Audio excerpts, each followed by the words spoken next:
This is part 2 of building an arch. So in part 1, we built what you see before us. All right, it's this really nice looking arch. We built it from reference. Well, we have one more little bit of detail to put in here. So we're going to right click and hide selection. There's these nice little decorative column elements, and so we're going to put those in as well. So we'll make our front view visible, and we're going to do the same thing as we have in the past.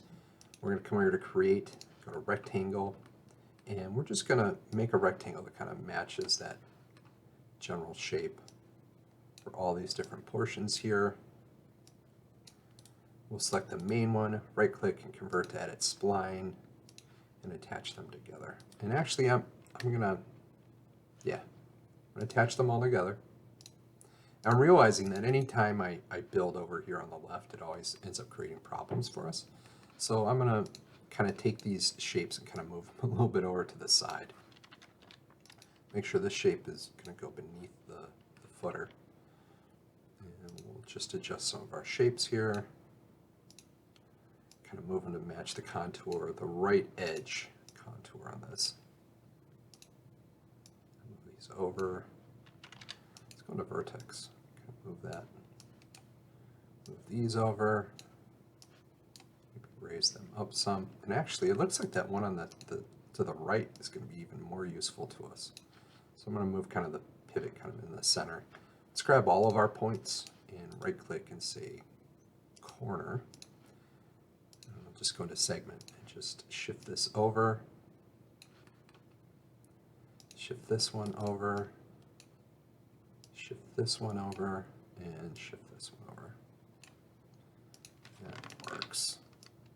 Kind of adjust these shapes a little bit.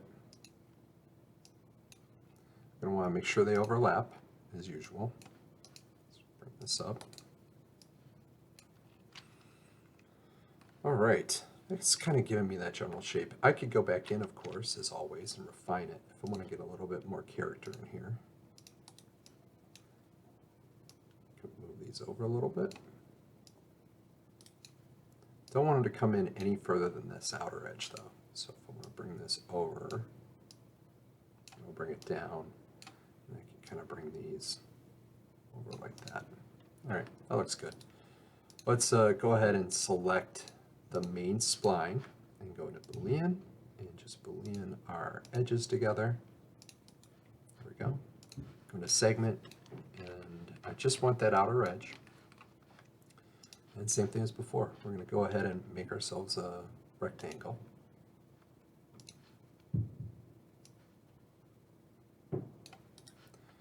And let's get that main value. Let's just put it at 25. Square it off at 25. Go in here and turn on Bevel Profile, switch to Classic, and pick our profile. And let's look out here. Looks like we just need to rotate them 90 degrees. I'm looking at my value down there on the bottom. If it's too tricky, you can always just do it over here on the left. There you go. All right, let's unhide all. And we're just going to take this guy and lower him. So he should kind of just be poking out right over here on the top. And if we look at our reference, we can see, yeah, he should be sitting right underneath this upper portion, right underneath it. And then we'll just move him out so that he's kind of poking out here. It looks like we may need to make our overall bottom lip on this guy a little bit bigger.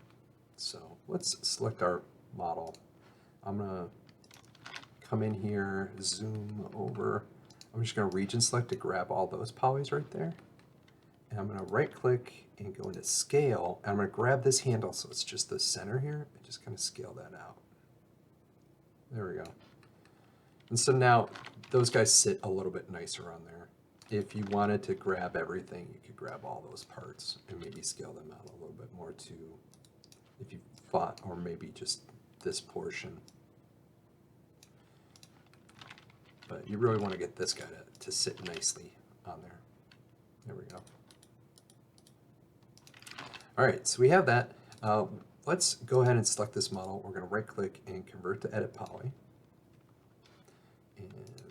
come in here, and I think actually he kind of sits more towards the front. Oh, we can just leave him like that. There we go. I do kind of want him to kind of be centered on that. I sort of want to try and get it so those values look about the same. There we go. That'll work just fine. And now we're just going to clone him over. Oops, cancel. So let's select this, right click, say hide selection. So I'm going to take this model, right click, and say clone as an instance, and then just move them over. So that's about the right height. Now we'll unhide all. Let's just see. Does that kind of match the reference? It looks like it. Yeah, looks like the edge kind of clips over into this guy. That's pretty good. Now this one, there's a couple things here. There's a lot of geometry on the inside of this piece that we don't necessarily need.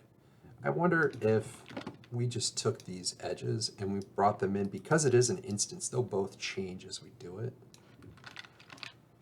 I kind of like that. I like it having a more narrow shape on the profile from the side here. So I think that's good. We can also come over and I can grab these verts and pull them up. And now I'm going to take everything and right click and say convert to edit poly, because I want to make changes just to this one in the back. So I'm just going to region select all these polygons here, but then hold Alt and deselect, because I still want to have the one polygon on the top that pokes up. And so if I go into wireframe, excuse me, and orbit around, you kind of see I just have sort of these back sides selected. I'm going to delete them. I am going to delete the polygon on the bottom because you'll never see that. And then just so that, and when we go to texture and UV this thing, I'm going to grab all these polygons on the back side and align them. I'm going to guess it's along the y-axis. All right, I got that right. I'm just going to move them so they line up a little bit just inside that back side of that arch. There we go. Now this one over here, he's different because he does overlap. We do want to have most of those polygons there. He overlaps there, so there's really nothing to delete from him, with the exception I'll add of the one polygon on the bottom, because you'll never see that. Okay. So there you go. Now we've made those.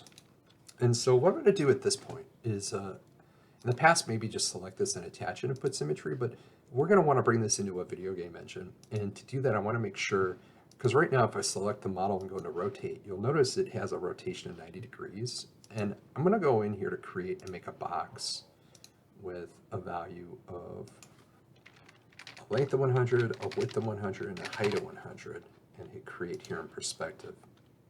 Then I'm going to right click and convert to edit poly. And what I want to do is come in and just attach all these pieces together. And then I'm going to select that box and delete it. So now all the vertices that made up those previous objects have now been inherited. They've all been taken over by this box. This box took them. And so they don't have any weird, strange creation artifacts with them. And so I'm just going to put a symmetry on it, which the default symmetry goes on Z, right? And so we don't want that. We're going to turn that one off. But we do want to turn on X, because we want what we have here in positive X mirrored over to positive Y. And we're going to, or negative X. I'm going to turn on Y. Everything disappears, but that's just because we just need to flip our axes, right? Because this is positive up here. So we want to mirror the negative up to the positive. And we're just going to right click and say convert to edit poly. And the last thing is just, looks like the bottom, and I only noticed this when the symmetry went on, the bottom polygons aren't quite at 0. So I'm just going to region select those, and I'm going to make them planar along Z, and I'm just going to make sure that they sit at 0 on the Z axis. So now I have this column, or this arch, and I'm really happy with it. I'm happy with the shape of it. I'm going to right click and say unfreeze all, but then right click and hide the arch. And let's save what we have, or maybe I'll save as another version. I'm just going to region select all these different pieces out here and delete them, and then unhide all. Now I could select my arch and call it bn_arch. You, of course, would use your initials, but now I have my final arch model. And this is something that, much like the column, where we're going to bring that into a game engine along with the Gladius, we're going to bring this into a game engine as well. And so now we have this model and it's ready, it's cleaned up, it's labeled appropriately, and it's all ready and it's all set to go into a game engine for us. So there you go, that's the second part of building an arch.